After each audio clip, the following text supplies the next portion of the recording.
I love Terraria. Terraria is my most played game ever. I barely have any hours in it though, you know, it's not even been that long. It's been out since 2011 though, so that's not so bad. Right, talking about 2011, the game itself has changed a lot since then, and in its now 13 years of release, the game has gone through updates, lore development, having its very limits being pushed, and even thousands of mods. Small disclaimer, all content updates will be shown, but not all new features or additions will be mentioned. All the main stuff will be covered though, don't worry. The pre-alpha of Terraria was, well, confusing. The pre-alpha release and the beta release were not actual releases, but instead leaks. These leaks were attained not due to a developer, but because of the strange way they were stored. These older builds of the game were stored on the game's development website page.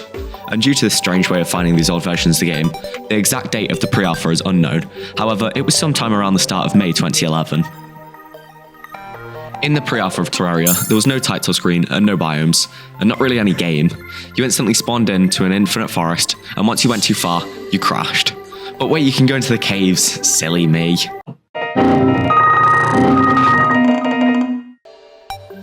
There was only 2 sets of vanity armor with the basic blocks, no progression. There basically wasn't a game, to be honest. However, that changed with the first beta version, 0.1. This was leaked the week before May 16th. Some took it as the final release, as it was within a week of the actual release date. It was much more alike to the official release of the game, and almost nothing like pre-alpha. However, there were still no biomes, just a large forest with the ability to make wooden tools. Update 0.2 came with the Zappinator, an unobtainable weapon that the devs used to insta-kill mobs to playtest the game. The sprite was incredibly similar to the Nintendo NES Zapper, which was used on the NES to play games like Duck Hunt. Some of Terraria's most iconic mobs were also released this update, such as the Zombie and Demon Eye. This was also the release of the first boss in the game, the Eye of Cthulhu. This boss was, and still probably is, the most popular icon of the game. Version 0.3 gave us more weapons to take out this new boss. Boomerangs, the Star Fury, how iconic, and evil arrows were released. Along with this was the release of the evil biome, the Corruption. With this evil biome also came a new evil boss, the Eater of Worlds, in update 0.3.5. The Eater of Worlds is a terrifying, long, evil, astonishing destroyer of planets, shaped like a worm. However, this update was still saved by the introduction of grapple hooks and the start to all armors. In version 4.0, we got the introduction of NPCs. The Merchant, Nurse, Arms Dealer, and Dryad were all brought to the game with unused sprites, only shown in this version. Potions were also released this update, bringing out the Mana Potion to replenish mana, and the HP Potion to replenish HP, of course. These potions were incredibly helpful in defeating the new Goblin army invasion that will now randomly spawn in your world. Goblins will try to kill you, and your shiny new NPCs. Dirt Rod. You can move dirt. Along with moving dirt, there's also many more magic weapons that can be used, and you can find these weapons with the help of the new guide, an NPC that will give you hints and crafting recipes for future items. Meteors will also now appear in the world, and by mining them, you can obtain the Meteorite armor set. Lurking on the side of your Terraria world is a terrible, scary, pink dungeon with this random old guy as well. Curse? What does that do? The new boss is a big skeleton with hands. In the 0.6 update, they released Obsidian. Now they're really trying to copy Minecraft. That was a joke, the games are nothing alike. Terraria is just, well, way better. However, with this new item, a new ore can be utilised, Hellstone, the new, most difficult to obtain ore, which, at this point, can only be used to make a pickaxe. 0.6.5 came with the new jungle biome, appearing exclusively underground, filled with very dangerous mobs, but also powerful weapons, such as the Ivy Hook, Blade of Grass, and Thorn Chakram. However, they are all unobtainable. Glowing mushrooms are also released in this update. Yo, what happens if I eat this mushroom? Whoa.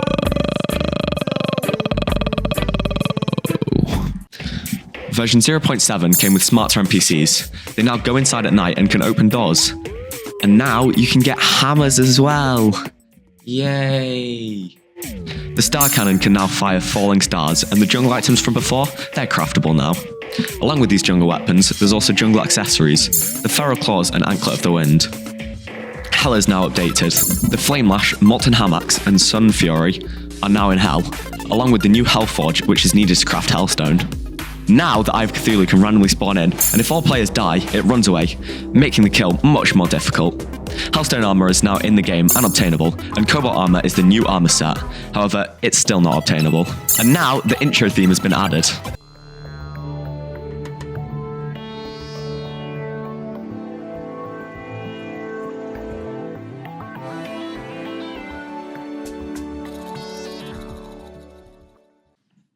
Gore has also been added.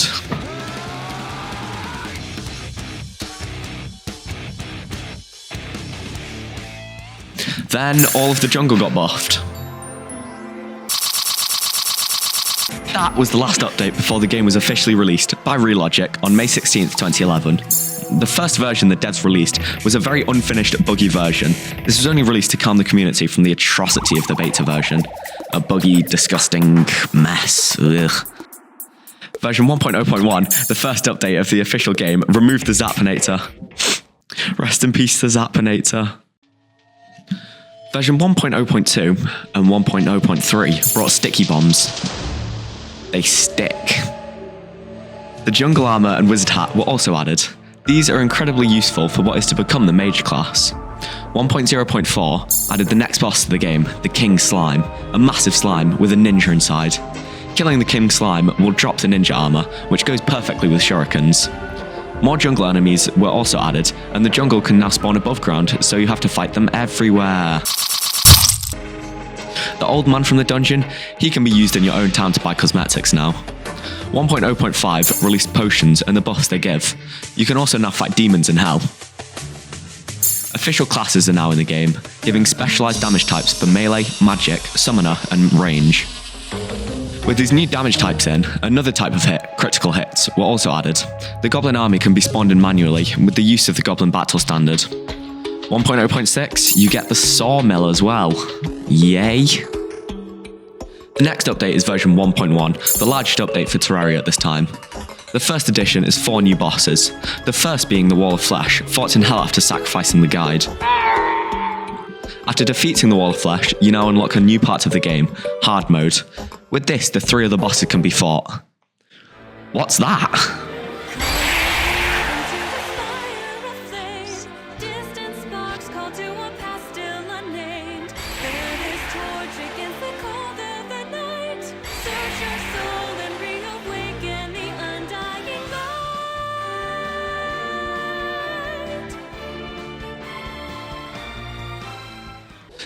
As well as new bosses to fight once entering hard mode, altars can be destroyed to enrich your world with new ores, cobalt, mithril and adamantite. Loads of new weapons have also been added, such as the iconic Mega Shark and of course, the Buster Sword, Breaker Blade. New NPCs can also sell you magic items, wiring and tinker with your items.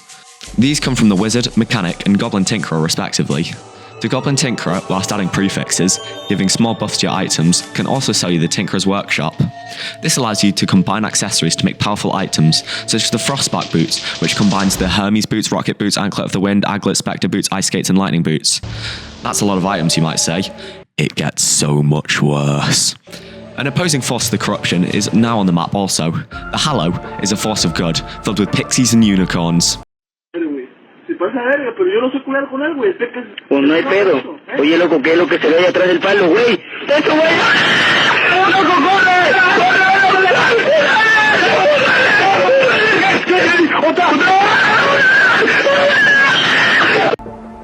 Now you might be saying, Caleb, how do you get to all these new places? Well, 1.1 has the answer to that too.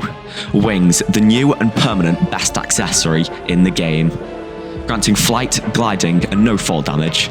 They come in many different variants, like Angel, Devil, and many more to come. After 1.1 came 1.1.1, the Christmas update. This released the Snow Biome and the Frost Legion, an event where you get to fight snowmen.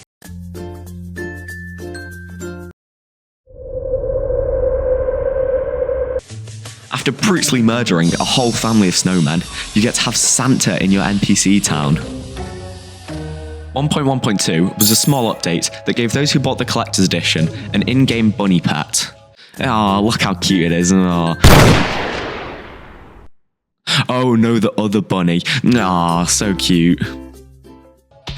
After this, the console versions of the game were released. However, these were released with the help of another company, Code Glue. This meant that there was many other features not brought into the PC version of the game, such as dragon armor and an entire alternate final boss. Wow. However, due to the quantity of extra features and our limited time, we'll only be covering the PC version of the game. The next update to be released is the new biggest update in the game, 1.2. Another 4 bosses were introduced into the game. Firstly, the Queen Bee, a massive bee that hides in its beehives in the underground jungle, granting bee-themed items on death, like a bee gun, or a bee bow, or a bee armor, or a bee pet, or a bee mount. Relogic must love bees. The next boss to be added is Plantera, a restless, flowery menace that haunts the jungle after the mechs have been defeated. It can be summoned by destroying its bulb, which slowly grow in the jungle and are incredibly annoying to find. Alright, let's find this bulb. Been searching 15 minutes, not quite found one yet, hope to get one soon. Going strong, we're an hour in, not quite got one yet though. It's been 6 hours, still feeling good, excited to see this new boss. 2 days in, not found one yet. Getting hungry. It's been a whole week. Getting hungrier. Think someone's trying to call me. Yeah, that's not happening until I find this bulb. Caleb died as he found the bulb. At least he died doing what he loved. The golem resides in the new jungle temple underground, its door requiring a key from Plantera. You must first find the temple, then use the key to enter the halls, killing lizards to obtain a power cell on the way. You have to make it past all the traps and into the summon room, where, surrounded by traps, you have to use a power cell on the altar and kill the golem. Well, it basically kills itself, and for that it was clowned on in the Terraria community for years. The final boss they added was the Brain of Cthulhu, an evil red-themed boss. You might be asking, where is this fought? There's nowhere that's red. Well, it's fought in the Crimson, a new evil biome, the Corruption's counterpart. The boss and its enemies are all based around blood and death and grossness and death. Apart from bosses, new ore variants and a new ore entirely were added. Variants include lead instead of iron, platinum for gold, and titanium instead of adamantite. The new ore, chlorophyte, is obtained after the mech bosses and can be used to kill Plantera. New events can also appear in your world, such as the solar eclipse and the pirate invasion, which have moths and pirates. The moths are pretty powerful though. The weather is also now changeable, including snowstorms, with a new mini-boss, the Ice Golem. And in addition to all this is many quality of life updates, health bars, a map, mana, and HP potion buttons, new wood for each type of biome, and various other details. 1.2.0.3 came with enemy banners, rare items dropped every 50 mobs killed that remind you of what a killer you are, especially the bunny banners. 1.2.1 has cool festive hearts and mana bar, and the Dryad is selling pumpkin seeds, ooh, and the scary Halloween pets and costumes and armor, ooh, so spooky, and there's ravens as well, scary, and the pumpkin moon, hundreds of powerful mobs, endless death, amazing gear, fight off scarecrows, hellhounds, poltergeist, the headless horseman himself, and 2 bosses, the pumpkin and the morning wood. Realistically, who named this? Like, what is going on? Anyways, the Morning Wood is an old tree back for revenge on your Terrarian player, firing flaming pieces of wood at you and dropping its spooky wood, used to create at the time the best armor set for summoners in the game. The Pumpkin is the king of pumpkins, raining his army and using his scythes to cut you to pieces. This event brought loads of items, armor, and weapons, and best of all, a banging music track.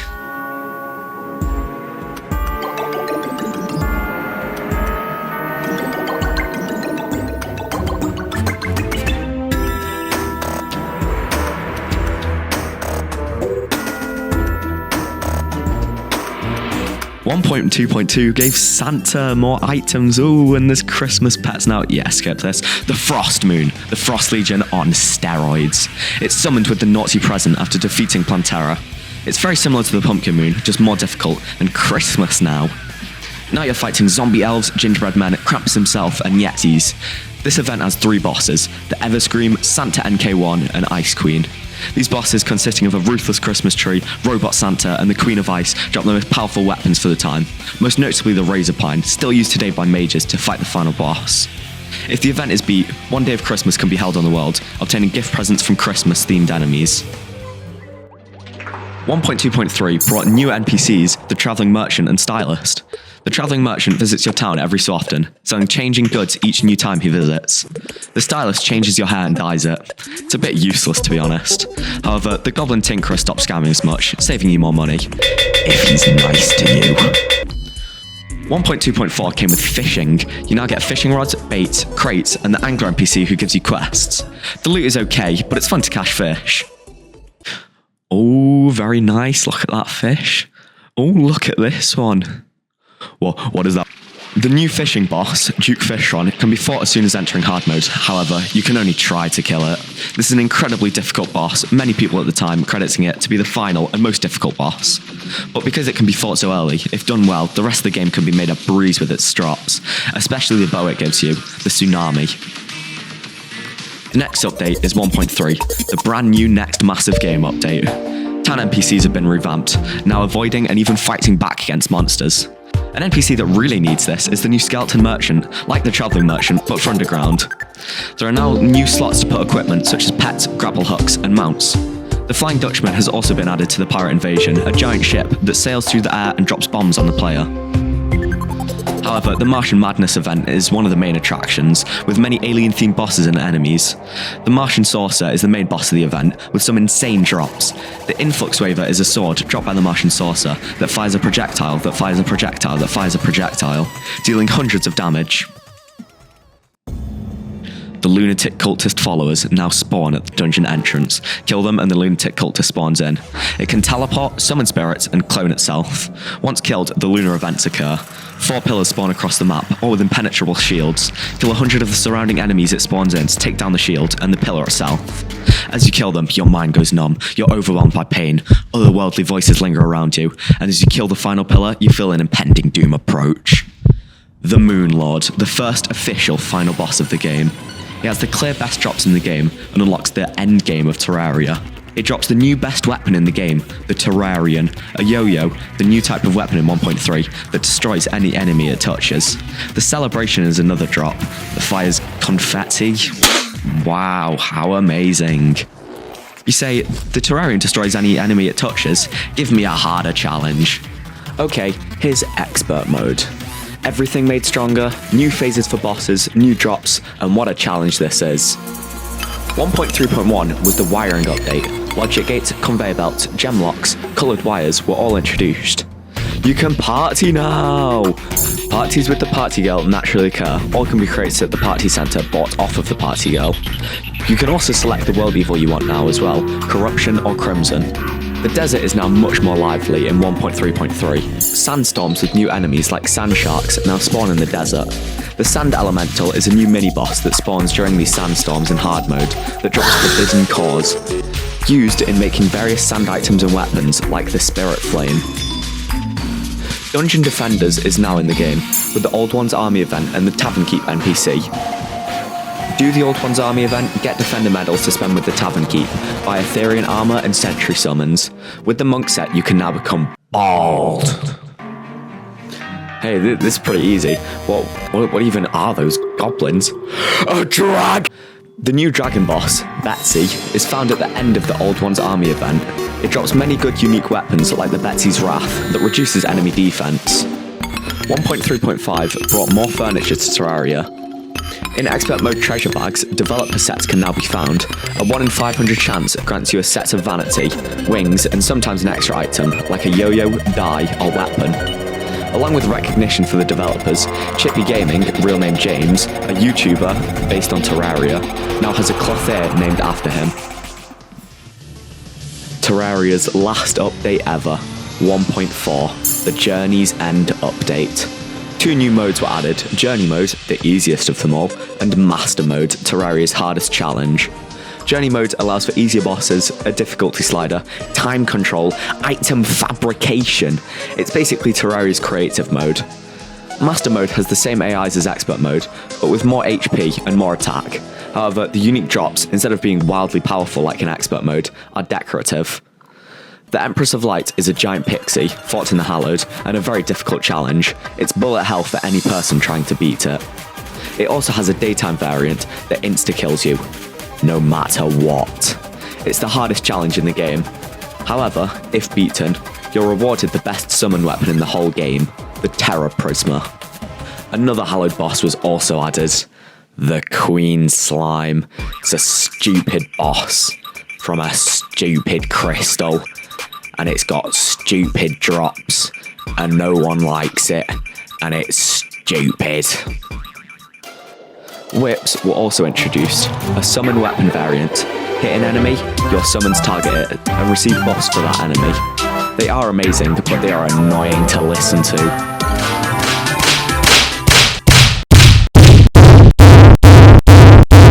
The celebration from the Moonlord is now bought from the Party Girl, and the Moonlord now drops their Celebration MK2, an amazing ranger weapon that fires rockets.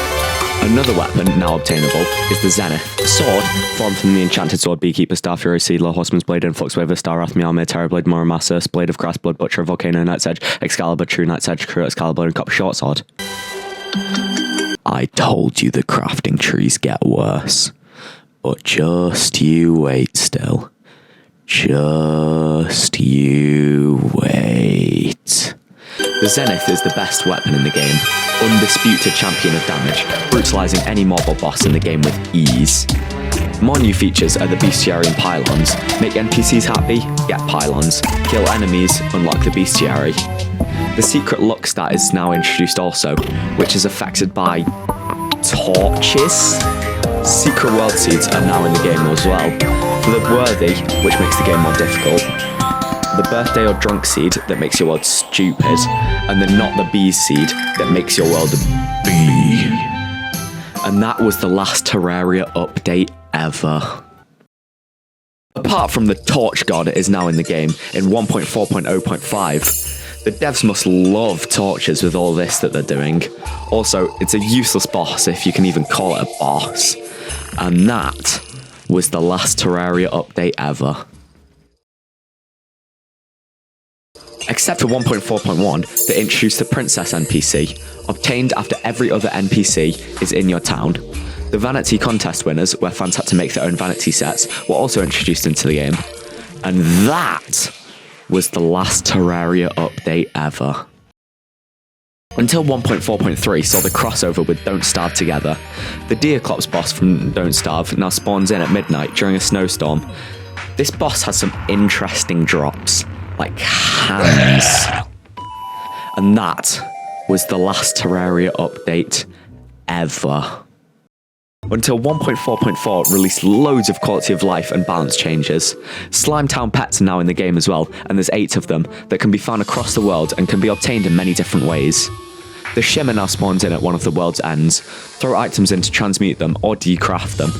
Transmutations can create alternate versions of items or NPCs, like a moon dial instead of a sundial, and also can grant permanent buffs that increase regeneration, defense, or mining speed. When entering the Shimmer liquid, the player phases through blocks until they reach empty air, and whilst phasing, the player is invincible. And that was the last Terraria update ever. For now.